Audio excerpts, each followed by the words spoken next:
Assalamu alaikum friends, welcome to my channel. Today is our topic what is imagism. Imagism एक ऐसी movement है जो modern 20th century में release हुई। इस मूवमेंट में पोएट अपनी पोम में ऐसे वर्ड्स का यूज करते थे जो रीडर के माइंड में एक इमेज क्रिएट कर दे। इस मूवमेंट का असल मकसद बहुत कम अल्फाज का इस्तेमाल करके रीडर के माइंड में एक इमेज बनाना था ताकि उनके माइंड में ज्यादा से ज्यादा बात को समझने की सलाहियत पैदा हो सके। ये movement Georgian, Victorian and romanticism के अगेंस्ट थी क्योंकि तब बहुत ज्यादा बनावटी लैंग्वेज का यूज किया जाता था और इसमें कम अल्फाज के साथ साथ ऐसे अल्फाज यूज होते थे जो बहुत ज्यादा मीनिंग थे।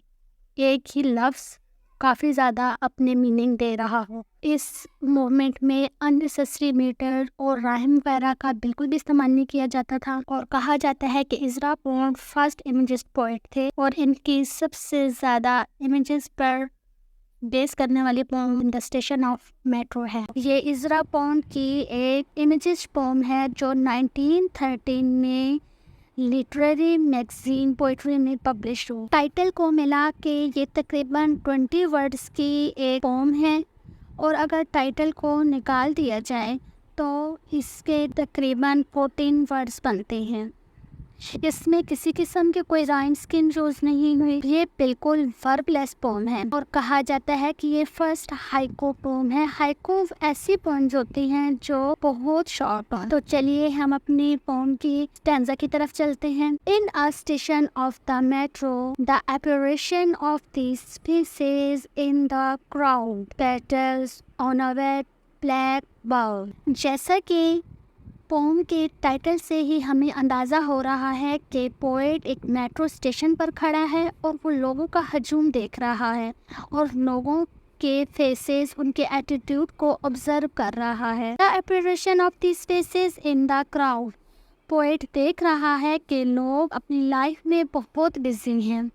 लोग इतने जल्दी में हैं कि उनके फेसेस ब्लर नज़र आ रहे हैं। वो इस भीड़ में इतना जल्दी में हैं कि उनके फेसेस उसको घोंसले दिख रहे हैं। एक चेहरे के बाद अचानक इसको एक और चेहरा नज़र आने लग जाता है और इसको ये चेहरा पहचानने में मुश्किल हो रही है। फर्स्ट लाइन में पोएट एक इमेज क्रिएट कर रहे हैं सिटी लाइफ की तरफ के लोग केयरलेस हैं, सेल्फिश हैं और वो अपनी लाइफ में इतने बिजी है कि उनको दूसरे की कोई परवाह नहीं। यहाँ पर पोएट ने अपीरेशन को सिंबलाइज किया है spiritless and soulless people of modern life और क्राउड को उसने हजूम को सिंबलाइज किया है मैस माइंड की तरफ, उलझे हुए ज़हनों की तरफ कि लोग अपनी प्रॉब्लम्स, अपने मुश्किलात में इतने धंसे हुए हैं, उलझे हुए हैं कि उनको किसी की कोई परवाह नहीं। Petals on a wet black bough. दूसरी लाइन में पोएट दरख्त के शाख के साथ लगे पत्तों का जिक्र कर रहा है कि कैसे एक दरख्त के साथ लगे पत्ते झड़ जाते हैं, गिर जाते हैं, सूख के और वहाँ पर नए पत्ते उगते हैं नई उमंग के साथ, नई खुशबू के साथ और नई होप के साथ। यहाँ पर पोएट मेट्रो स्टेशन पे खड़े लोगों का जिक्र कर रहा है कि कैसे वो मेट्रो स्टेशन पे खड़े लोग जब मेट्रो पर सवार होते हैं और अपनी मंजिल हासिल कर लेने के बाद वो वहाँ से गायब हो जाते हैं। अचानक उनकी जगह नए लोग आ जाते हैं और वो भी अपनी मंजिल हासिल करने के लिए इसी तरह बिजी होते हैं जैसे उनसे पहले लोग मसरूफ थे।